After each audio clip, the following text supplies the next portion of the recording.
Hey, what's up YouTube? This is going to be a pickups vid. I don't know exactly when I got most of this stuff, but I just know that I haven't done a video on any of this stuff. So, most of the stuff I've gotten in the last couple months or something.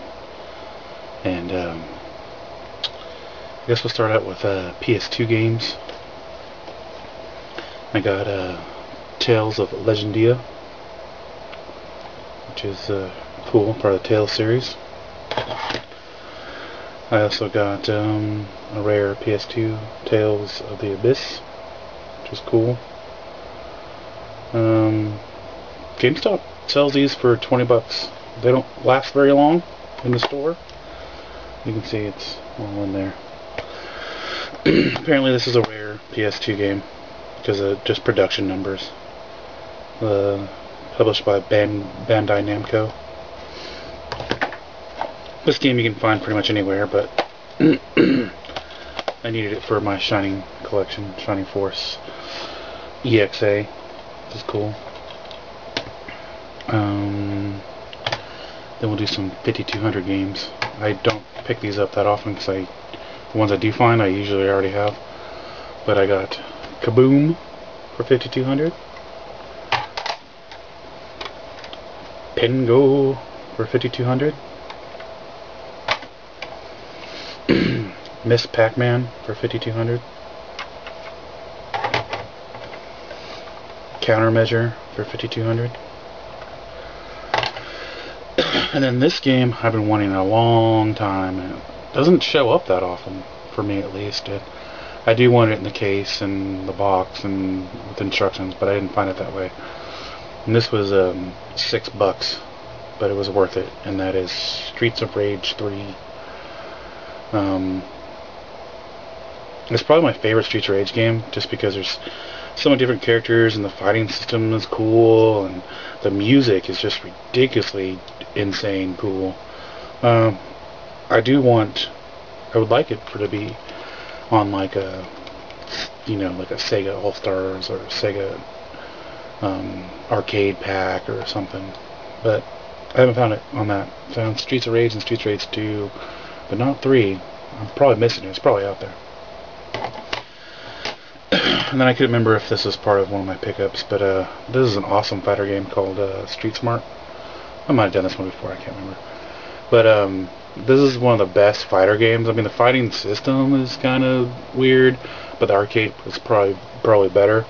But the cool thing about this game is that you can actually bet on your guy, like what your player you're playing them. You can do bet back and forth and who's gonna win and win points and whatnot. It's really, really cool. I would love to have the stand-up arcade of this. That and the stand-up sit-down Tron and a bunch of other great arcades. And then I'm going to show you the stuff that I got that was really cool for really cheap. Okay, so if you've ever tried to buy one of these online, this is the Sega backup RAM card for the Sega CD. If you ever try to buy one of these online, I mean, they're $30, $40, $50, $70, $80. I mean, they go all the way up. The local places around here sell them for anywhere from $24 to $39, right? So I went into a vintage stock, and this is actually a really good tip. Vintage stock and other places like that, maybe even Play and Trade, but especially vintage stock, they have more than 1 or 2 employees. They're mostly part-time people.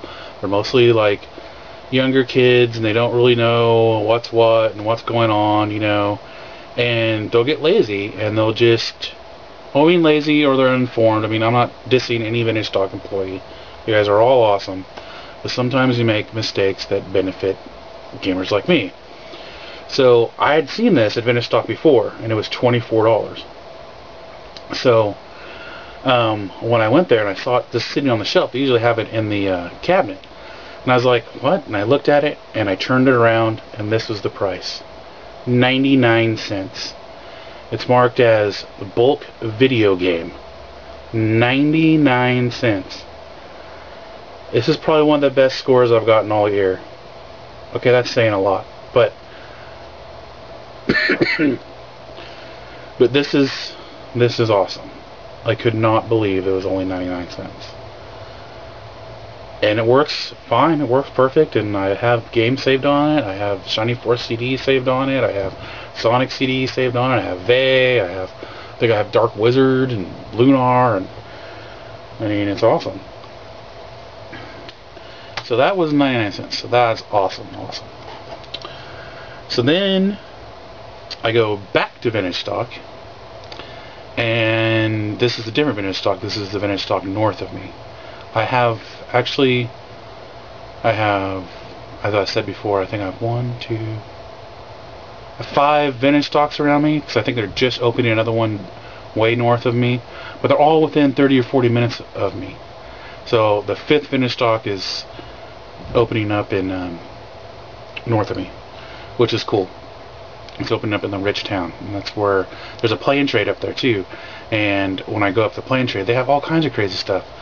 Like, and I found well, here's something I found up there for like 14 bucks, which is the Naki Game Saver for Super Nintendo. These things are awesome. Yeah, I'm just going to talk about this for a second.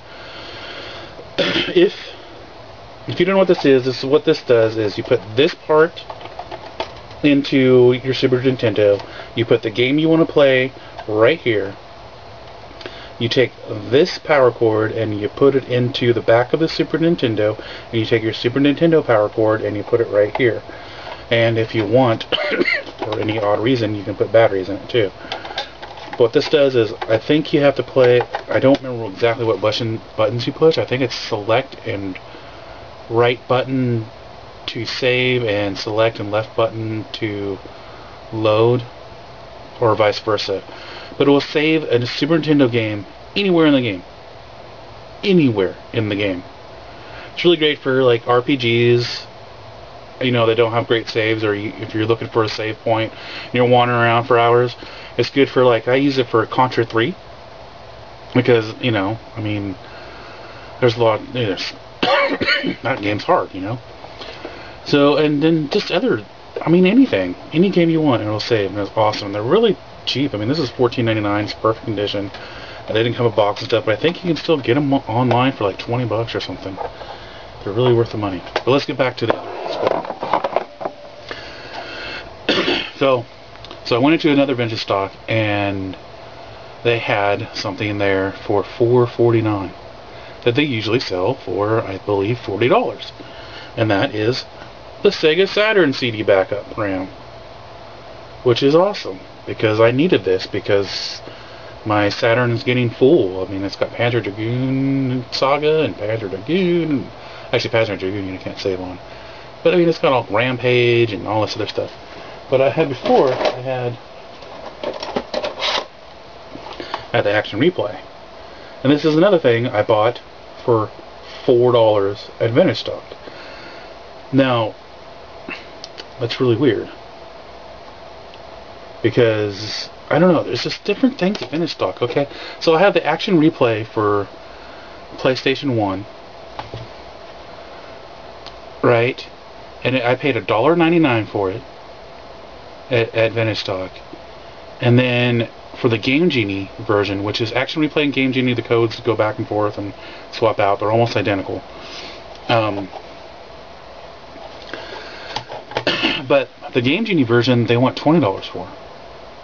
So it just depends on who's working and, you know, how lazy they are, or not lazy, or how misinformed, or they're in a hurry, or what. So, I mean, I don't know. So it's always good just to go back and forth and check and all that other kind of stuff. And another awesome score I got for $10 at vintage stock. 10 American dollars. This is what you put into your Sega Genesis. This is the Sega Genesis version. This is the wireless receiver. And these are the wireless controllers. Look these up online. They are not cheap. They were only $10. And they take 2 AA batteries. And I tried them out, and they work really well. But of course, in my gaming system, I'm like, less than a foot away from them. So I don't know. I haven't tried them out, like across the floor or whatever. And people say you gotta have to be like kind of like right level with the receiver. But I think they're pretty awesome, and they'll be used. Hopefully, I will be getting a room soon that will just be nothing for my game stuff. Because right now I have a big room, and it's like my game room and my bedroom and all that other kind of stuff. Another great score I got was at the flea market. I got the Xbox 360. I know this isn't retro, but I had to show this. This is the Xbox 360 wireless headset with the cord. This was $1. $1. The guy, I'm all, how much you want for that? It's like, oh, I don't even know what it is. How about $1? And I was like, okay. So, I don't know. I mean, I'm probably not the only person in the world that's ever gotten one of these $1 at a flea market, but I mean, I don't think it happens a lot. And then I was at Goodwill, and I scored this thing. Now, your mom probably has one of these if you're, somewhat, I don't know, I guess, mom, you, somebody. But what this is under the counter.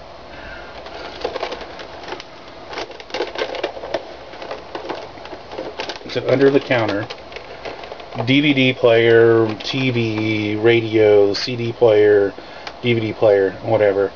And it has ports on the front, and it also has them on the back. You can't see them through the cords. I played, hooked up my JVCX side of this and played it and everything, and it works pretty good. It's awesome. I can't change the channel, because the channel buttons are broke. But other than that, the DVD player works, the TV works, everything works.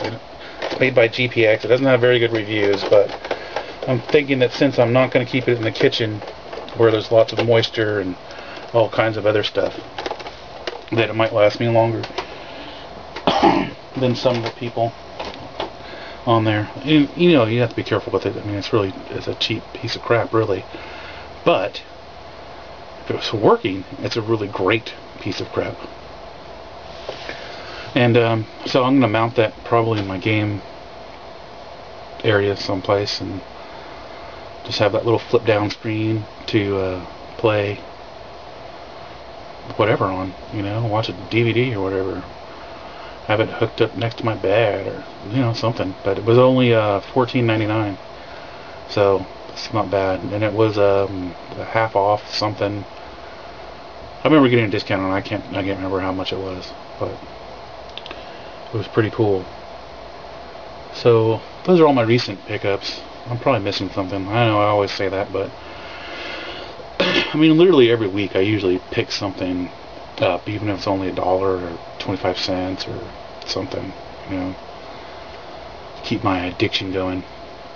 But yeah, those are my recent pickups. Oh yeah, one more thing. I got a PS2 controller for $2.99 at the same Goodwill that I got the DVD player thing. But yeah, it's in excellent condition. It's almost brand new. There's like no wearing on the thumbs, and I really needed another one because I only had one. And just to show how crazy of a collector I am, I've only had a PS2 for a year. I never had it before. I think I mentioned that. I was an Xbox fanboy. That annoying Xbox nerd that used to bash PS2 on like Xbox forums or go to PS2 forums and tell you how crappy your system was. Yeah, I was that douche. But but within a year, I now have, I think, 50 or 53 PS2 games within a year. That's crappy. I mean, it's not crappy, but I mean, it's crazy. Yeah, mostly RPGs. Okay, I think that's it. Yes, that is it. Alright, take it easy, YouTube.